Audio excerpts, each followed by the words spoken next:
코로나19가 지속되는 상황에서 법 제정을 빨리 매듭짓고 실질적인 손실보상 제도를 마련을 하기 위한 작업이 진행될 수 있도록 했어야 합니다. 존경하는 국민 여러분, 박병석 국회의장님과 선배 동료 의원 여러분, 반갑습니다. 더불어민주당 국회의원 이동주입니다. 저는 오늘 손실보상법과 피해지원방안 그리고 전국민 재난지원금에 관해 말씀드리고자 합니다. 산업통상자원중소벤처기업위원회에서는 어저께 위원회 대안으로 손실보상과 피해지원을 담은 소상공인보호법 개정안을 상임위 전체 회의를 통해서 통과했습니다. 과정에서 소급 적용 논란이 있었습니다. 야당에서는 소급 적용이 마치 진리인 것처럼 호도를 했습니다. 그러나 집합금지나 제한에 따른 소상공인의 손실은 단순히 영업이익이나 매출 변화로만 살펴볼 수 없습니다. 인건비를 줄여서 영업이익을 유지할 수도 있고 배달을 늘려서 매출을 유지할 수도 있습니다. 이들의 손실은 어떻게 책정해야 할 것입니까? 보상을 위해서는 매출뿐만이 아니라 영업이익, 영업이익률, 비용, 사업규모, 종사자 수 등 사업장마다 서로 다른 사정들을 잘 살펴봐야 합니다. 그래서 오래 걸릴 수밖에 없는 것입니다. 코로나19가 지속되는 상황에서 법 제정을 빨리 매듭짓고 실질적인 손실보상 제도를 마련을 하기 위한 작업이 진행될 수 있도록 했어야 합니다. 이제 국회는 유령 같은 소급 적용 논란에서 벗어나 소상공인의 피해를 회복하는 데 충분한 예산을 확보하고 효과적인 지급 방안을 마련한 일에 집중해야 할 때입니다.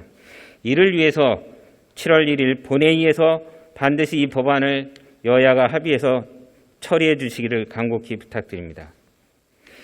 국민 여러분, 존경하는 동료 선배 의원 여러분, 사실 보상이냐 지원이냐 하는 방식에 대한 논쟁은 충분한 자금이 투입된다면 무의미합니다. 문제의 핵심은 적극적인 재정 정책이냐 아니냐일 것입니다.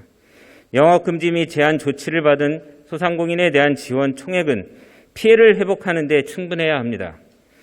또 손실보상의 효과가 발생하도록 해야 합니다. 기존의 정액 지급 방식을 고집해서는 안 됩니다.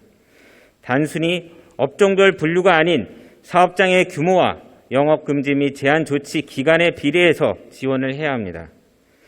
기획재정부와 중소벤처기업부에 강력히 권고합니다. 재정의 주인은 국민입니다. 소상공인은 정부의 방역 조치에 충실히 따른 K방역의 주역입니다. 이들의 피해 극복할 수 있는 충분한 예산을 적극적으로 편성해 주십시오. 또 손실보상 효과가 발생하는 지급 방안을 마련해 주십시오.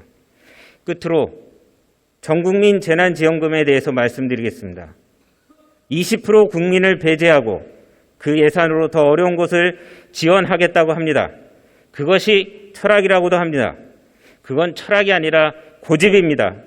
지금은 관료 한 명의 고집으로 정책이 결정되는 시대가 아닙니다. 전 국민에게 100% 지급하고 어려운 곳에는 더 지원하면 됩니다. 재정을 확대해서 더 쓰면 됩니다. 전 국민 재난지원금은 K방역에 참여한 모든 국민을 위로하는 지원금이자 위로금이자 내수경제 회복을 위한 투자금입니다. 위로는 경계가 없어야 합니다. 투자는 과감해야 합니다. 재정 관료의 목리를 더 이상 허용할 수 없습니다. 용납할 수 없습니다. 오늘 당정회의가 있었다고 하지만 앞으로 있을 국회 추경 심의 과정에서 적극적인 재정당국의 태도를 엄중히 따져 묻겠습니다. 이상 발언을 마치겠습니다. 끝까지 경청해 주셔서 감사합니다.